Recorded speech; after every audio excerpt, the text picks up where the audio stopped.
was younger, I felt that in the beginning that science would surely be a source of benefiting mankind. And I had no question about it. I began to feel that something beyond science would be needed to approach this question. It was a night, and we were walking under the stars, the black sky. And he looked up to the stars and he said, ordinarily, when we look to the sky and look to the stars, we think of stars as objects far out and vast spaces between them. He said, there's another way we can look at it. We can look at the vacuum, at the emptiness, instead as a plenum, as infinitely full rather than infinitely empty. And that the material objects themselves are like little bubbles, little vacancies in this vast sea. So David Bohm, in a sense, was using that view to have me look at the stars and to have a sense of the night sky all of a sudden in a different way, as one whole living organism, and these little bits that we call matter is sort of just little holes in it.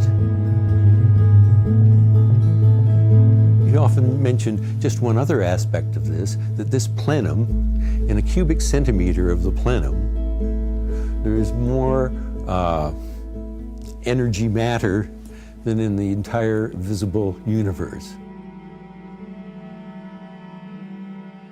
David Bohm was a physicist, philosopher, explorer of consciousness. The man Einstein called his spiritual son, and the Dalai Lama his science guru. But his ideas were a threat to his peers in the science community, as well as to the government. As a result, he would pay a great price for sharing them at a time in history that was fraught, and with a world that was not ready to receive them. This is the story of his life and his explorations in physics, philosophy, and consciousness, and a search for unity and wholeness at the crossroads of science and spirituality.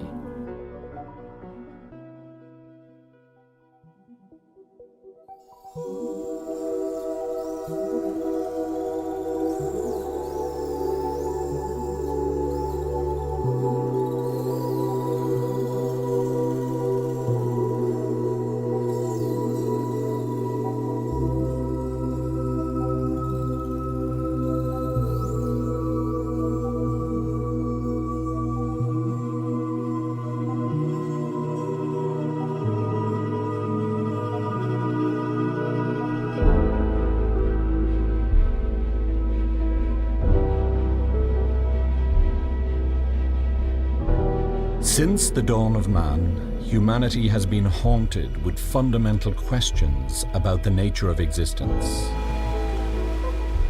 Who are we? Where did we come from? What is our purpose? What is reality?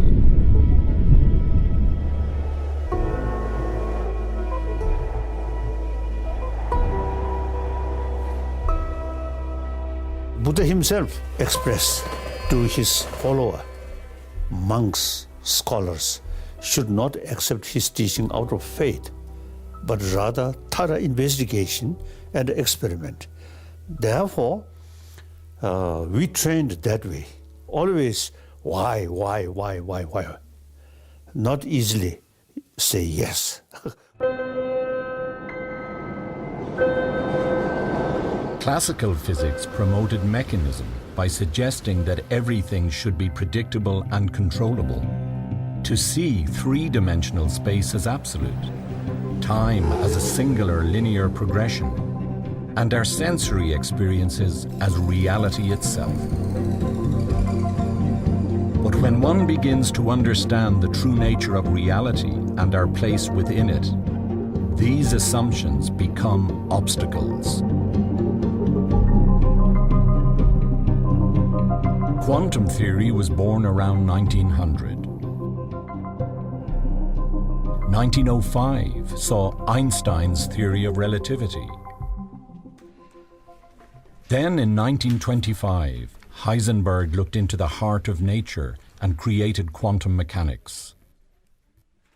This was followed by Niels Bohr's Copenhagen interpretation. Then quantum field theory. This was followed decades later by the famous theory of everything, when scientists started to believe that the end of physics was in sight. 1980s and 1990s, we developed a approach called a theory of everything that was going to resolve everything, but it somehow didn't quite work out. There's something missing. Maybe we should look wider. Quantum physics is the description of the smallest things in the universe, the things that we do not see in our everyday world of space and time, such as atoms, molecules, and the tiny invisible particles which form the entire underlying structure of the universe. Quantum physics is also the basis for multi-billion-dollar industries. Every time you turn on your mobile or tablet, you are invoking the fundamental laws of the universe. It's a world that defies any description that is limited to ordinary space and time. It's a mysterious place where relative space collapses, linear time ceases to be.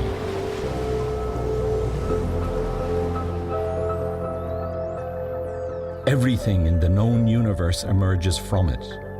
Everything we are and everything we do is dependent on it.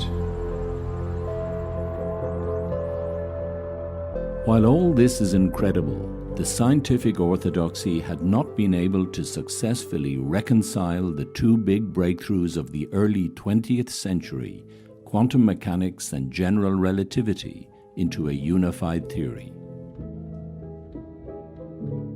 The equations that Einstein wrote in the early 20th century and the mathematics used to describe quantum mechanics simply could not talk to each other. They were fundamentally incompatible. And so physics remained polarized. Its chief protagonist, Niels Bohr on one side and Albert Einstein on the other, unable to agree on what constitutes the true nature of reality. I mean, in a certain sense, I can respect people like Niels Bohr, who said, well, okay, this is what you're supposed to do, don't ask questions. But I don't like that point of view myself. It doesn't make sense to me. I said, no, we really want a theory which hangs together. And Bohm was a leading figure in that. And I think I very much respect him in that particular regard. Quantum mechanics is really about explaining the properties of the microscopic world, the materials our bodies are made of, our brains are made up at the very microscopic level. General relativity, or relativity theory in general, is about explaining the largest cosmic dimensions, space-time, gravity, the whole macroscopic order of the cosmos. And so you can imagine that this macroscopic cosmic level needs to be connected to this super subatomic quantum level. How can this be done? And the two theories describing these two realms really can't do that. And they have not been compatible with each other since their inception. And since quantum mechanics was developed, there was a tension between the two. Does this mean that the two approaches can never be resolved? My interest moved more toward understanding the fundamentals of physics and quantum mechanics and relativity. And I became especially interested in how these fundamental theories are not clear, that their basic ideas are unclear and they contradict each other. Bohm was thinking very deeply about that and said, okay, we don't need a new idea. We don't need a new theory. We don't need a new bit of mathematics, which everybody else was trying. What we need is a radically new order to physics.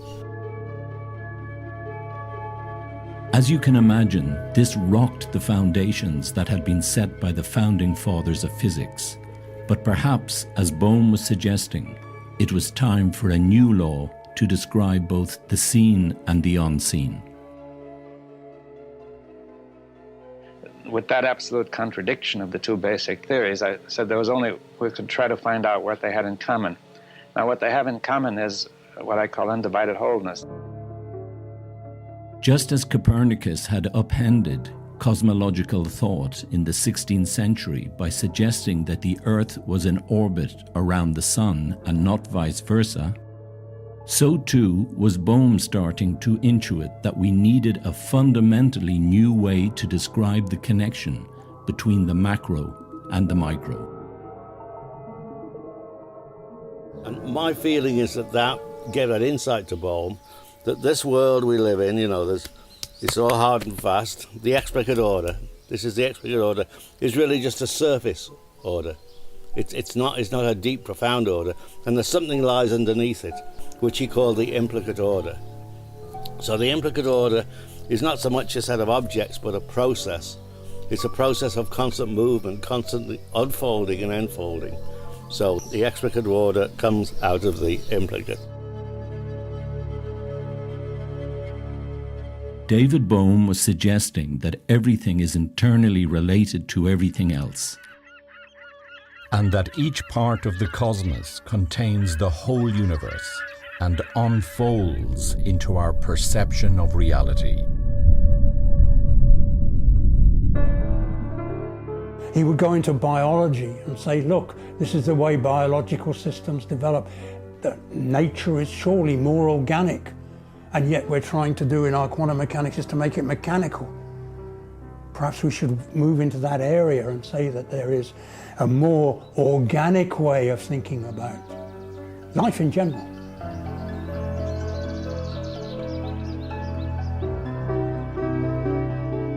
That's the key. That's the deepest hidden level of reality, the gate of all wonders.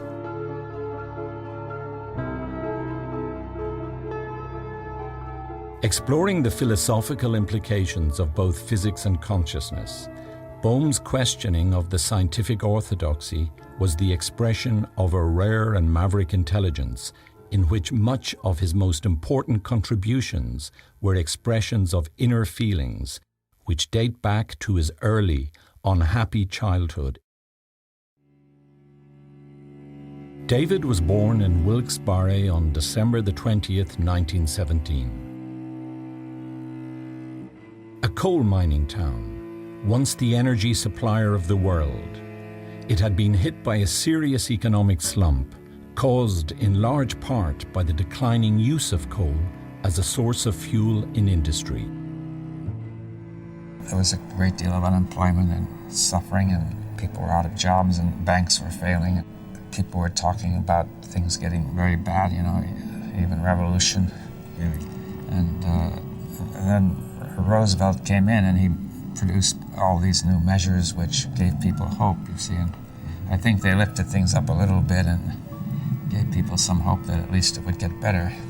His mother was hospitalized on several occasions for mental illness, and his father was distant and disapproved of his son's interest in science, hoping instead that David would one day take over the family business.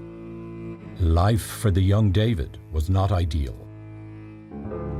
Bohm was sort of unhappy. He was unhappy at home, unhappy with his father who ran a used furniture sales shop. And Bohm, the ambition was that Bohm would own the biggest used furniture sales shop in Wilkes-Barre, Pennsylvania. Bohm didn't want to do that.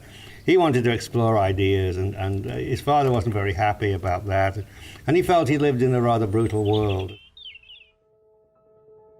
And one day he got hold of a science fiction story called The Skylark of Space, about a boy who travels off to other planets in a spaceship. That was his dream. If I can go to other planets, there'll be ideal worlds. So for him, this world we live in, this world of space and time, is sort of imperfect. It's an illusion. And beyond that is a much deeper reality. That was his school vision.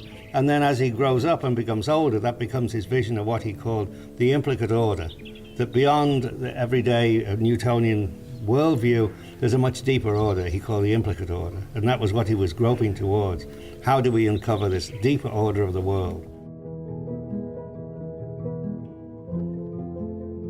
One day, with a group of friends, he was forced to cross a stream by means of stepping stones. I was with some boys and we were in the mountains near Wilkes-Barre, crossing a rather rapidly flowing stream, and there were a lot of rocks we had to cross on. They were rather far apart and very small, and you couldn't just step across them, and I felt very apprehensive. It seemed a new situation. But I suddenly realized you had to jump from one to the other without stopping in between, that you were in a state of movement, pivoting on one rock while you moved to the next.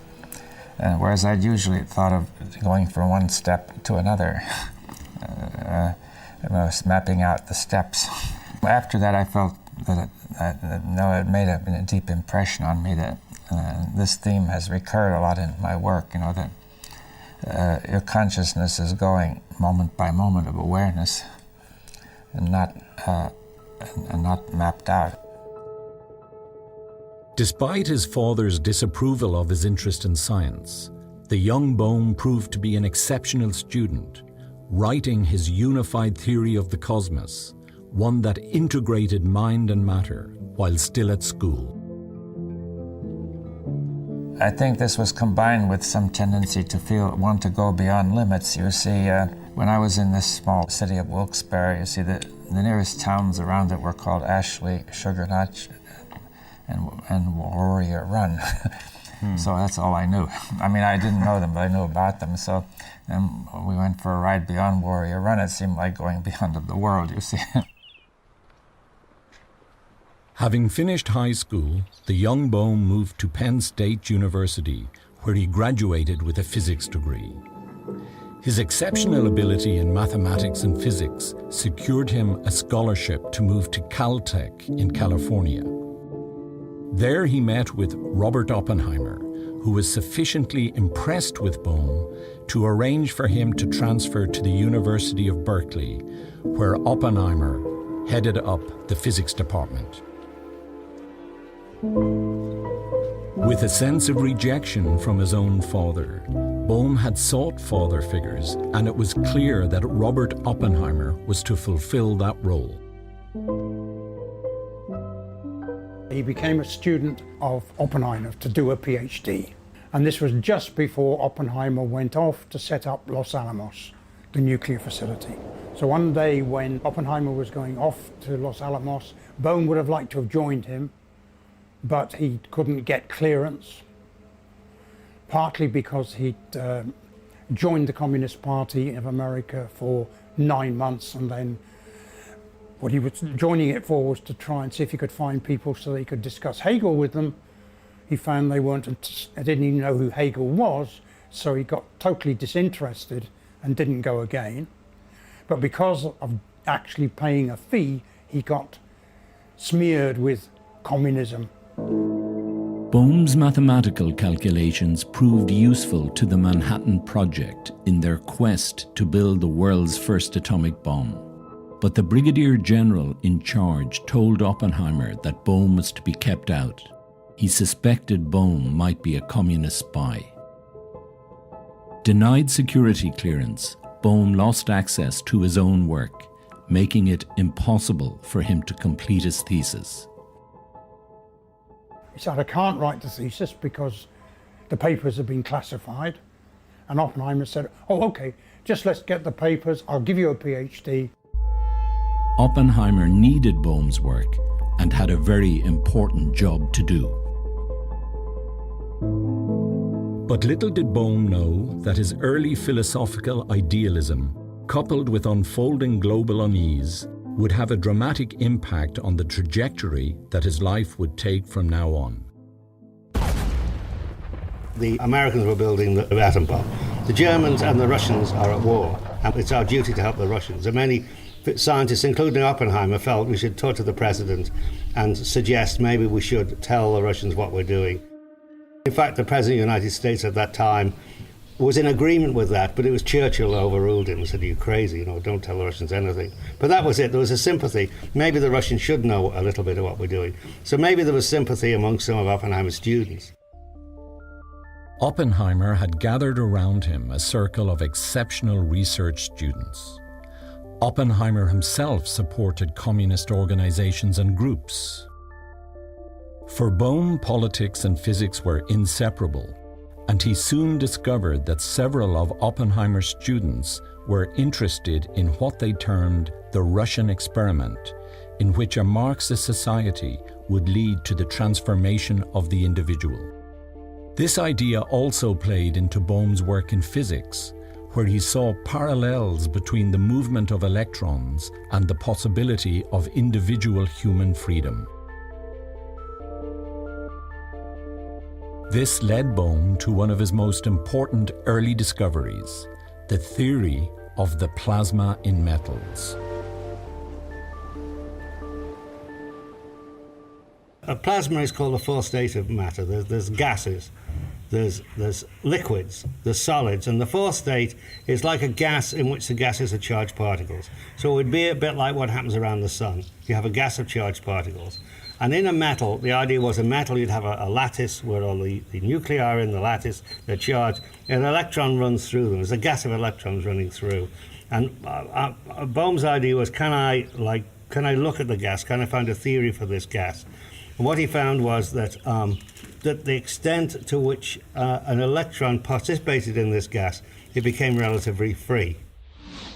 So it went back to his old idea about the Russian experiment. To what extent, if I am a member of the collective, can I have individual freedom? It seems a paradox. If I'm a member of the collective, then I don't have freedom. I'm part of the group. But he found to the extent to which an electron participated in the plasma, it became free. It became free of the interaction of other electrons. So he began to see, yes, within the plasma, within the collective, there can be individual freedom. So it was both a theory of the plasma in metals and a theory of freedom in the collective. Now, having set up that plasma physics, he was recognized by the people in Berkeley, and he was offered a job at Princeton University. Remember, Einstein was at the Advanced Study Institute, but he was offered a job at Princeton because they thought him a very talented young American physicist. He went to Princeton and he took a room in a house next door to Einstein. So he met Einstein, they become close, he would go to Einstein. In the evening, Einstein would have, German expatriates over playing the cello, violin, have concerts, and he would go to those and talk a lot to Einstein. Dear Mr. Bohm, your letter has interested me very much. I am very astonished about your announcement to establish some connection between the formalism of quantum theory and relativistic field theory. I must confess that I am not able to guess how such unification could be achieved. Einstein said that he felt Bohm was his spiritual son. In this period, Bohm also wrote a standard textbook on quantum theory, which presented the orthodox Copenhagen interpretation of the theory as outlined by Niels Bohr.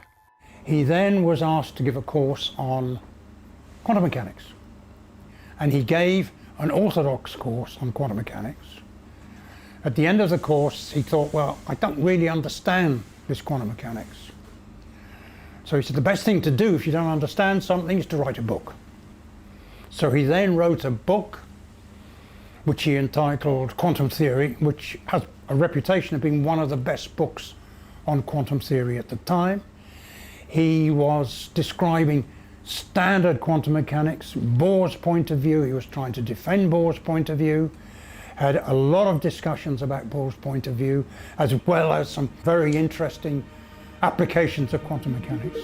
And it was there, by looking at Bohr, that he became very interested in this notion of wholeness, a notion which he carried into much more general situations as he got clearer and clearer how wholeness was arising in the quantum structure itself.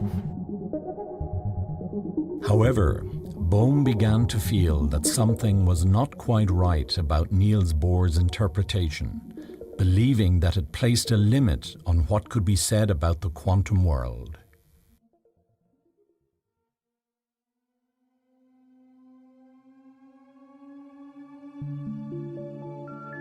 The quantum domain is the subatomic realm, the world of the smallest things in the universe, all that is invisible to the naked eye.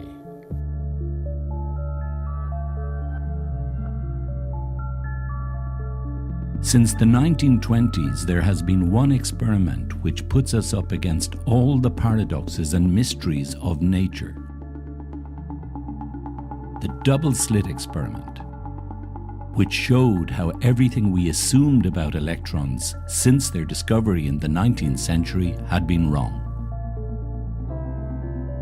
If we fire electrons through two slits, they start as particles, but instead of creating two distinct bands on the wall on the other side, they in fact create an interference pattern like waves. In an effort to decode this mystery, physicists decided to put a measuring detector by one slit. But when they did, the electrons did not produce any interference pattern. The very act of conscious observation collapsed the wave pattern, and the electrons returned once again to behaving like particles. How is this possible? What could be influencing this curious behavior? This paradox has been an accepted part of orthodox quantum physics, one that Niels Bohr claimed could not be probed or explained. But Bohm was developing a strong hunch that there must be something underneath the seemingly quixotic nature of electrons, that there was a process or a potential that somehow informed their behavior. Bohr had this idea that we could not say anything about the underlying reality, and people have taken that also to mean that there may not be an underlying reality. Einstein completely disagreed with this point of view. He thought there must be an underlying reality, and this underlying reality would produce the effects we actually see in our instruments. Now the question then was, what is that underlying reality? Bohm was saying, yes, we can talk about quantum objects, we can talk about the quantum world, but the quantum world is radically different from the classical world. Bohm felt that something mysterious was happening. And the key for Bohm is that what we observe as distinct and separate in our everyday world of space and time is in fact connected and not separate at the deeper quantum level, because they are part of a single system where separation does not exist. But while Bohm continued to be preoccupied with such questions, his communist leanings, coupled with concerns at Los Alamos about possible leaks of classified information to the Russians, was to impact dramatically on his life within physics, and ultimately his own view of the scientific orthodoxy. McCarthyism had suddenly come back to the fore with the Korean War. And McCarthy was trying to get people to testify against colleagues at Berkeley and Los Alamos. And David Bohm was asked to testify, and he refused. He was asked to give names. He refused to give names. And as a result of that, he was arrested for contempt of Congress. He wanted to plead the First Amendment, which is freedom of speech. But the lawyers suggested, no, that will be a difficult thing to get out of. You must plead the Fifth Amendment. And the trouble with the Fifth Amendment is that it's essentially preventing you from incriminating yourself. McCarthy was absolutely frustrated with all these people refusing to testify. So he put to the Supreme Court that it should be illegal, to be made illegal or unconstitutional, to plead the Fifth Amendment in this case. And one day when Bohm was in Princeton, a sheriff came and actually arrested him. And he was arrested because he was using the Fifth Amendment. The interesting story here is that he said the sheriff was a very intelligent sheriff, and they had a discussion on the foundations of quantum mechanics as he was driven from Princeton to Washington, which is unbelievable, but typical David Bohm. Then he was bailed, but very shortly after the bail, the High Court ruled that it was not unconstitutional to plead the Fifth, and so he was released. But because he had been enmeshed in this mess, the principal or the head of the university banned him from the campus.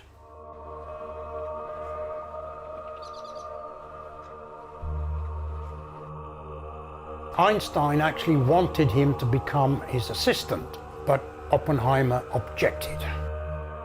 In fact, Oppenheimer saw Bohm in Princeton once and said, "I thought I asked you to get out of the country because I think for your own safety you should leave the country." This was crushing to David Bohm on many levels. Just as he was gaining professional momentum and respect within the science community, his own mentor and surrogate father figure was telling him to get lost. Given Oppenheimer's power at the time, Bohm was quickly shunned by peers and friends.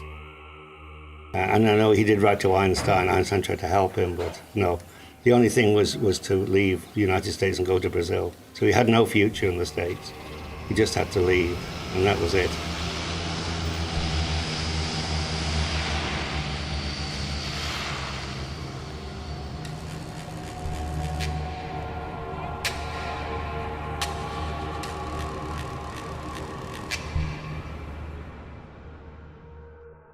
Though he was able to get a teaching position at the University of Sao Paulo, exile was a chilling experience.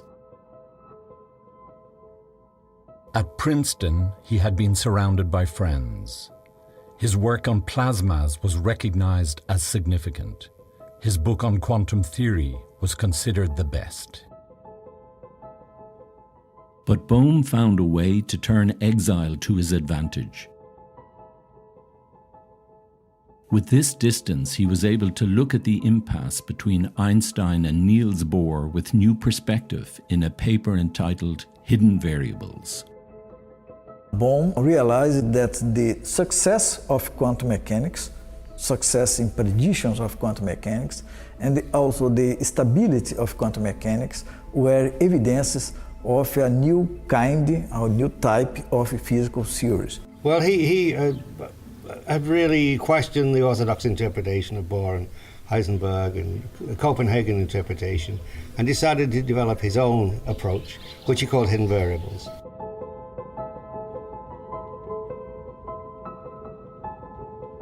In the decades to come, hidden variables would become a key component to Bohm's intellectual legacy. But in 1952 it sparked hostility and would serve to finish him in the eyes of the physics orthodoxy. Bohm's hidden variables stated that the behavior of quantum particles were not chance processes, for the motion of electrons were guided by underlying pilot waves. When he finished his paper, he sent it for publication, believing it would act as a shockwave to physicists.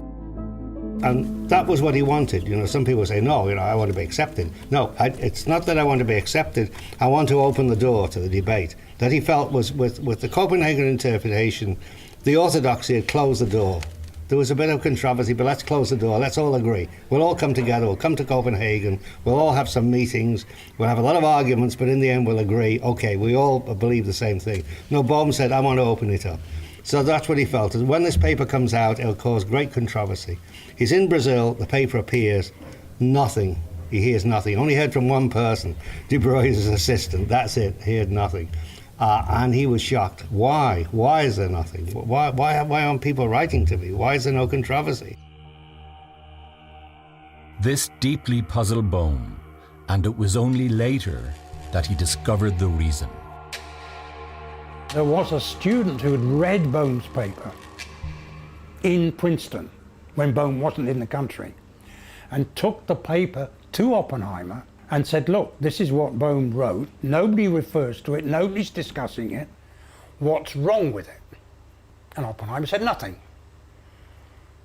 That Oppenheimer had called a conference at Princeton, invited the leading physicists to discuss Bohm's paper and find a flaw in the argument.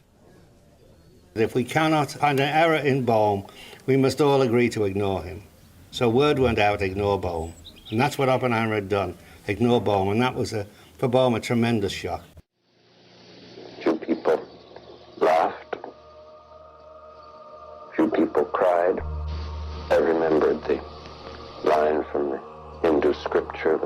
Bhagavad Gita.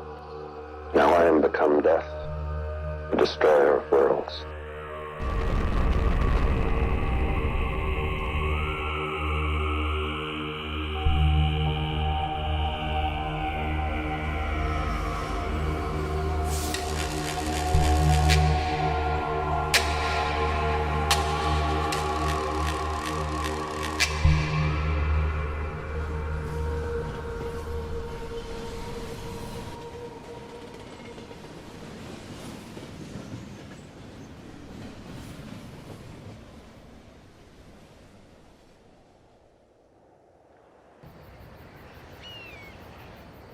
Unhappy in Brazil, Bohm traveled to Israel, where he accepted a position at the Technion in Haifa.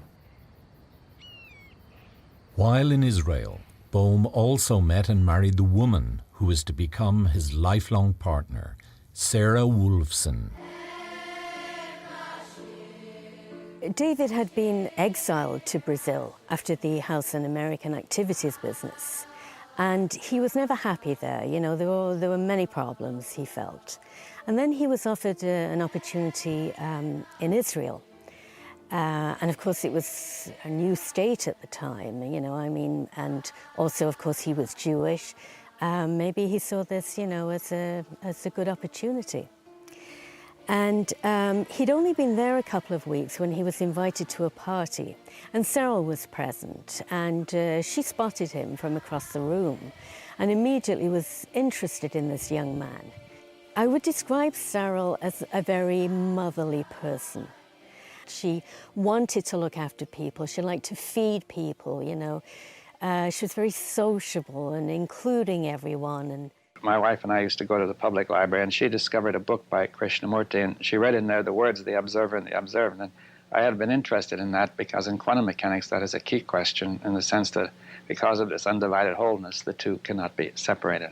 And she opened the book, and in it immediately saw references to things with regard to the observer and the observed.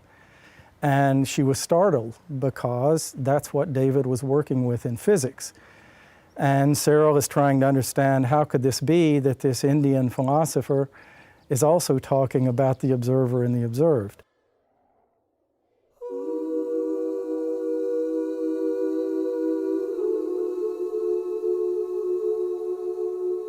From Israel, Bohm moved to Bristol, and it was here that his fundamental ideas on the nature of reality began to take fresh impetus. In Bristol, Bohm left his hidden variable ideas behind and was now focusing on the fact that despite decades of work, physicists had been unable to reconcile quantum theory with Einstein's relativity. He's left behind his hidden variables. He's left that behind, and now he's asking, why has there been decades of work on relativity and quantum theory, the two key theories of physics? Why are there two? Why is not just one theory, one unified theory, as Einstein had hoped there would be? And so he's wondering, do we need a new theory? Is that the issue, or is it a completely new order to physics, a new approach? And that was what he began to think about, what he called the implicate order. We need a radically new order. So that was where his thinking was when he arrived in Britain. At this time, Bohm also developed a new interest that was to have a deep impact on his life and his approach to science. As we have seen, quantum physics has long been concerned with the process of wave function observation. And Bohm was very much aware that depending on the conditions of an experiment, that electrons would behave differently depending on what was being observed.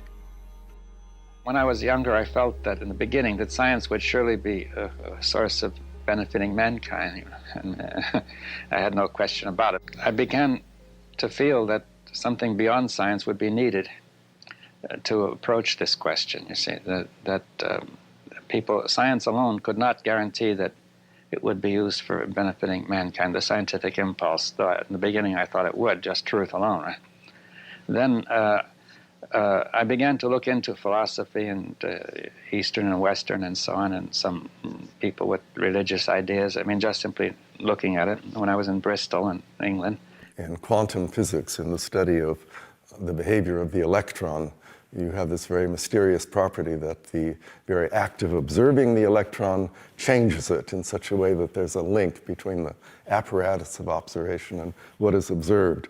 And Krishnamurti made a similar statement about events in the psychological field, which is that the act of observing something inwardly, some emotion or some attitude or whatever, the very seeing of it changes it, so that the inward sense of an observer, myself, who's looking, is inextricably connected with whatever I'm looking at. And so Krishnamurti expressed that in sort of an aphoristic fashion by saying the observer is the observed. Which in essence took the questions that David was working with in physics and flipped them into the human realm, the realm of human experience, human life, human difficulties. David felt that Krishnamurti was onto something of great importance that could help to complete the sense of wholeness that he was trying to bring to light with his work in physics.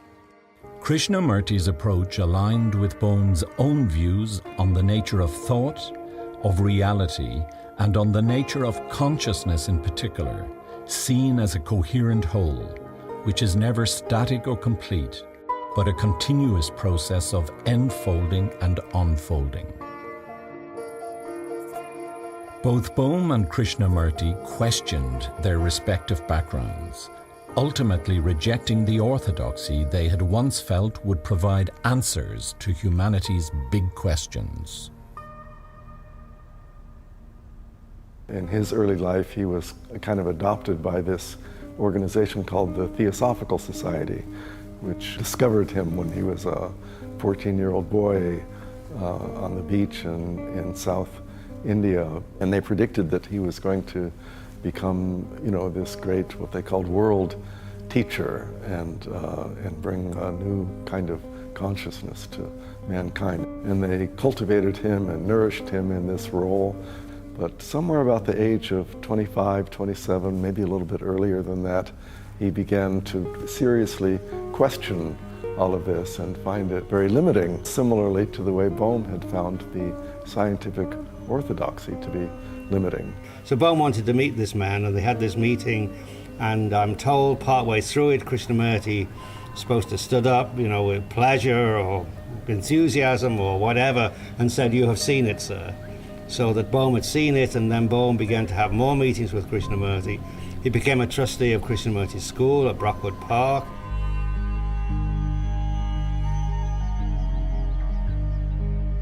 It was at Brockwood Park that Bohm and Krishnamurti entered into a series of conversations whose themes covered the ending of time, the nature of mind, cosmic order, and much more over a 25-year period. And from Krishnamurti's perspective, it was very important for him because he felt as though he had a tremendous reservoir of insights to share with the world, but he felt like he couldn't necessarily bring it out by himself. He needed people to ask him. He needed people to dig and to question him. And of all the people he ever met, Bohm was the best at that. And I think Bohm, to some extent, formed a similar function for Krishnamurti, because Krishnamurti could raise questions with him that might not occur in another context. Grief is not my grief. Grief is human. Yes, but how are people to see that? Because a person caught in grief feels that it's his grief. You see. I mean, doesn't that seem right? Yes, sir. I think it is because partly of our education, partly our society, tradition. But it's also implicit in our whole way of thinking. The whole way of thinking, quite right. So, but then we have to jump out of that, you see. Yes. But perhaps we can see that love is not personal. Love does not belong to anybody any more than any other quality does. Earth is not English Earth or French Earth. Earth is Earth. You see, and I was thinking of an example in physics that, say, if a scientist or chemist is studying an element such as sodium, you see, it's not that he studies his sodium and somebody else studies his sodium. And they somehow compare notes. Quite. Sodium is sodium. Sodium is sodium universally. Yes. And if we have to say love is love universally, right? Essentially, The point made by Krishnamurti was that the problems of mankind originate in thought itself, in consciousness itself, you see. And as previous to that, I'd grown up believing that poverty was the main problem of mankind, and science would help me eliminate that. And I could see that no matter how far science went, it probably wouldn't, and even if it did, it wouldn't really make mankind happy. I remember I once asked Bohm that, so what do you think was the main contribution of Krishnamurti? And if I remember it correctly, Bohm said something like that. Krishnamurti kind of pointed out that thought is an actual movement in our lives. It's a physical movement, a physiological movement, and it has a tremendous power. It's behind almost all our problems. And we have to give attention to that manner in which thought is participating and shaping what we observe in order to understand how our whole mind is working, especially with respect to conflicts which occur between you and me, between my country and another country, and also conflicts which occur inwardly. And there, then, of course, what Krishnamurti was suggesting that if you are able to be quiet, the deeper layers of reality might open up for you. So in that state of mind, the mind is not just blank, or not doing anything. It's very active. The thinking process doesn't have to do with thought or recognition or knowledge, but is in a state of just perception, awareness, attention, maybe you could even say receptivity to truth. There might have been many reasons Bohm was drawn to Krishnamurti. The ones that are apparent to me, Bohm perceived the wholeness of life. He perceived life as one indivisible whole, including nature, including consciousness. And in Krishnamurti, he found someone who also had this notion. Krishnamurti, who was actually addressing the separation of the observer and the observed, in the same way as the wholeness in quantum theory was saying you can't make a separation between the system that you're looking at and the apparatus, which is the old traditional way of doing it, that somehow these things formed a whole. But rather than saying you can't develop concepts for it, what David was trying to do was to develop concepts. Now, to develop those concepts, you can't develop it within the scientific context. You've got to go outside to a wider set of concepts. And he found in Krishnamurti a way of discussing this more general question. I remember one day we were here in Italy and he said to me, do you think I should give up doing physics and just devote myself to Krishnamurti? And my reply was, can a fish exist outside the goldfish bowl? So but that was it. He was that extreme that maybe he should devote himself completely to having his own brain transformed.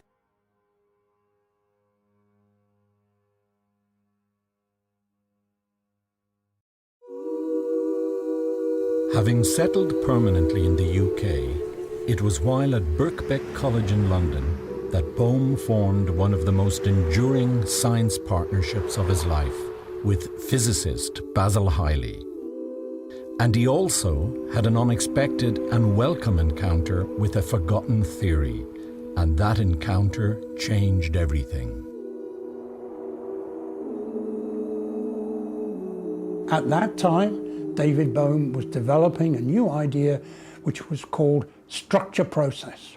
That basically we want to start with process, not particles moving in space-time, but a process from which both particles and space-time can emerge. Very radical ideas. Chris Dewdney and Chris Philippides came up to me and said, why don't you talk about the 52 paper? And that's when I said, because I think it's wrong. And that's when Chris said to me, Basil, have you read the paper? And I then had to agree that I hadn't. It had been decades since the physics orthodoxy had blackballed Bohm and his hidden variables. It would take a new team of mavericks to unearth this critical work and resurrected for a new generation.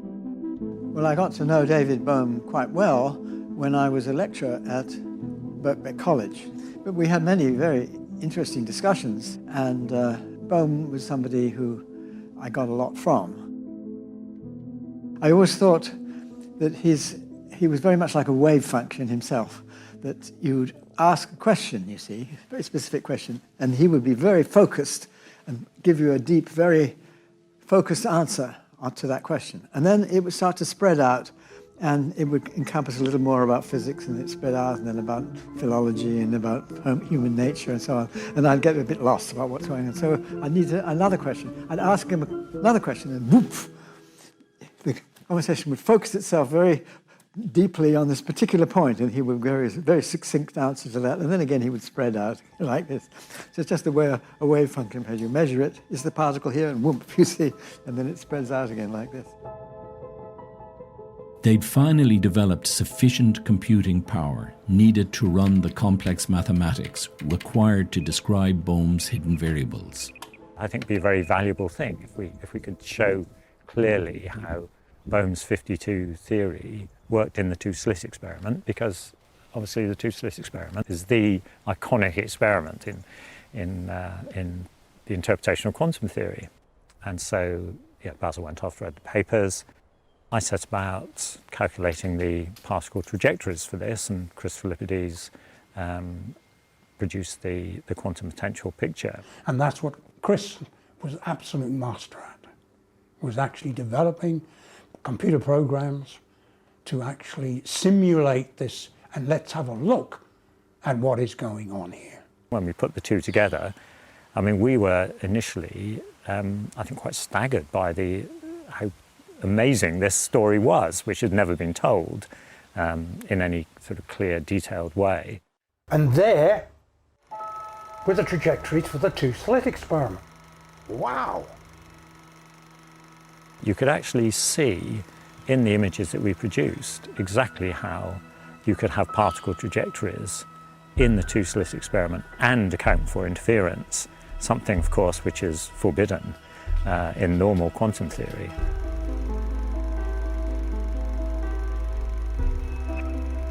You could actually see how the thing worked exactly. You could follow individual particles as it was affected by this potential through space, and the quantum potential would guide the particles into the bright interference fringes. Wherever there was a dip in the quantum potential, that's the rate of change of a potential, which is a force, and the trajectories would jump across the ditch, and when they were on the plateaus, they would just come straight. And the end result was gathering these trajectories, which explained completely the interference pattern. There was a physicist, Franco Sellery, who was particularly supportive of this work once he'd learnt about it.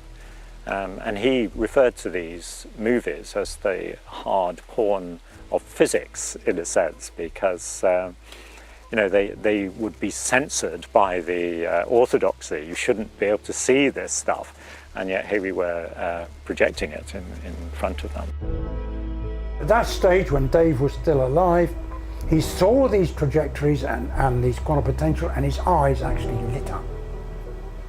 Because he had not seen them. He'd written about them, but he had not seen them. And then we started discussing the quantum potential. What could it mean?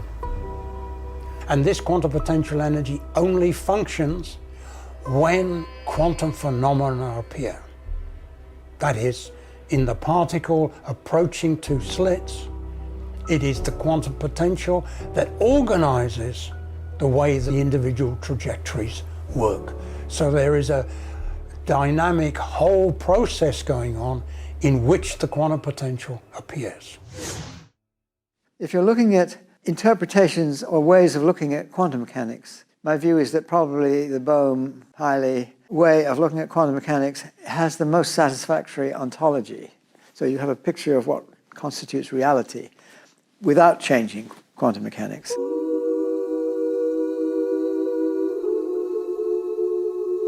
The Bohmian theory made a clear prediction about the non-locality of the world. What is non-locality? Non-locality is really, to put it in simple words, the profound discovery of the interconnectedness of the universe at the fundamental level of quanta. Now, that conflicts deeply right away with relativity theory, where it says, no, the speed of light is limited, everything is local, nothing can travel faster than the speed of light, so how could everything be instantaneously interconnected in the universe? And that's the big clash that we have today, and that's why also Bohm's theory of hidden variables, which are non-local, has really been rejected from the start. It seems strange to us, and I stress the word seems, but if we want to make sense of a theory, that matters also. And sometimes when a theory seems strange, we get past it, and other times when it seems strange, it's pointing us to something that we haven't understood well enough. It really says that there exists a hidden regime of reality in which everything is interconnected, but no person, even in the future, will be able to access that domain and make and control it. So this is also what the mystical traditions tell us, that we must be humble in front of reality, that there will always be domains of reality that will remain beyond science, beyond the scientific method, will remain beyond access by scientific agents. And if the quantum potential is discovered in this way and non-locality is proven, then the existence of that domain is proven. Remember, we're talking about wholeness. We have to have wholeness in here. Here we agree with Bohr. Bohr pointed out that it was very important. The new feature that quantum mechanics introduces is a kind of wholeness, which means we cannot analyze things by cutting them up into little bits as we do in classical physics. But what we can do is, if we want to try and cut it up, that the way one bit goes into the next bit actually involves unfolding into the whole and then enfolding back again into a particular region. And so you get this idea of unfolding, enfolding, unfolding, enfolding. So what looks like a continuous trajectory is actually a series of foldings and unfoldings.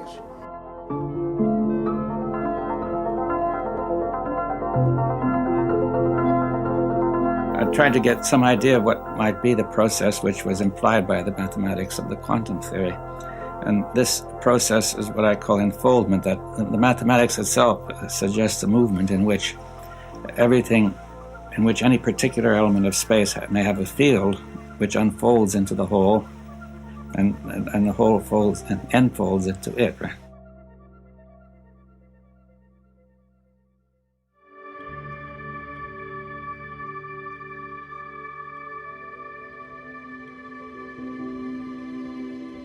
What David and I have done is to open up the discussion, which I find when I'm talking to young people that they're very interested in trying to proceed further with these ideas.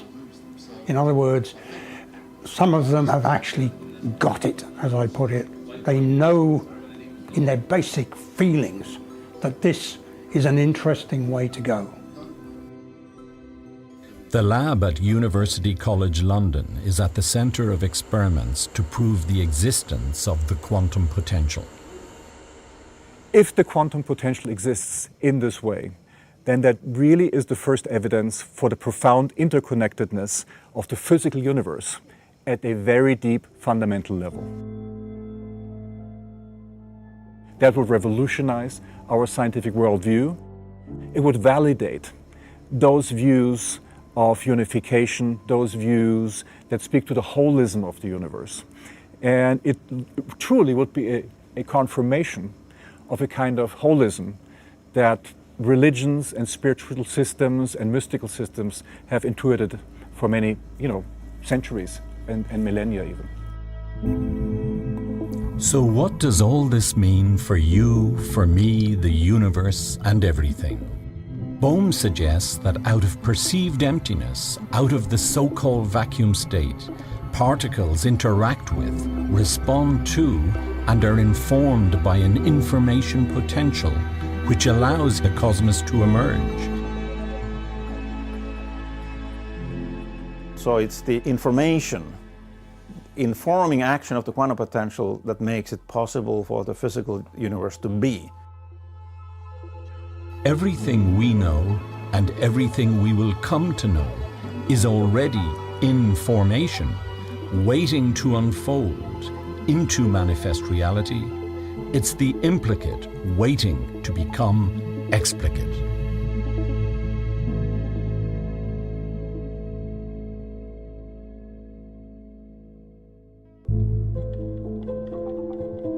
We aren't just things in space, we are places of transformation. And furthermore, our relationship with others, but with all phenomena, is very much a question of our relative positions. And I think that was something else that really deeply affected me about Bohm's work, the participant nature of the observer in the emerging of what we call reality.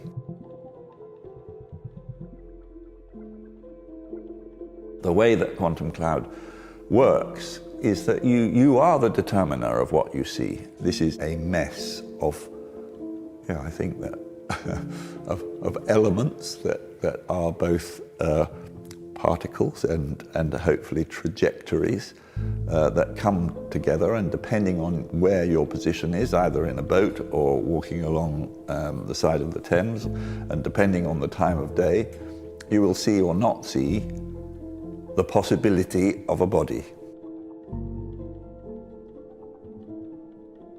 Quantum physics invites us to be participators in that emerging of a world, and it has very, very fundamental, I think, both philosophical, spiritual, and political implications, which are essentially that each of us is a co-producer of a world, that each of us is a co-producer of a possible future.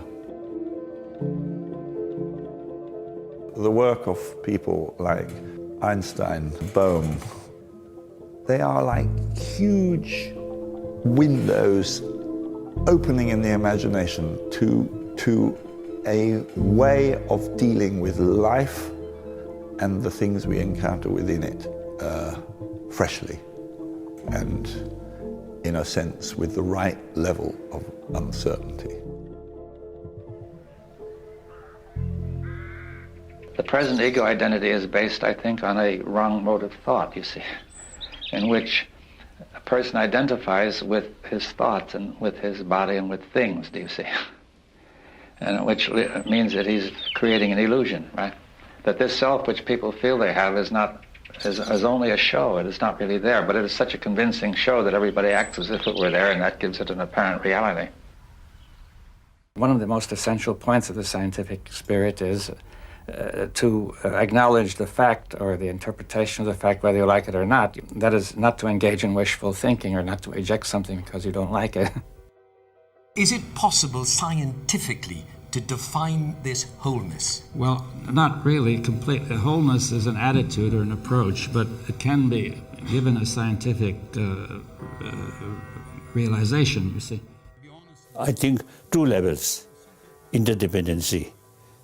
Firstly, external things, different nations, different country, environment, and human being, other animals, everything interdependent. So now, according to that reality, we have to take care about the whole world and environment. We are internally related to everything, not externally related. Consciousness is an internal relationship to the whole. We take in the whole and we act toward the whole. And that internal, whatever we have taken in, determines basically what we are. When we're passing through some sort of forest, no bird, we feel something missing. When we're passing through some birds singing, some birds flying, then we feel more full. So that's now the reality. So interdependency on that level.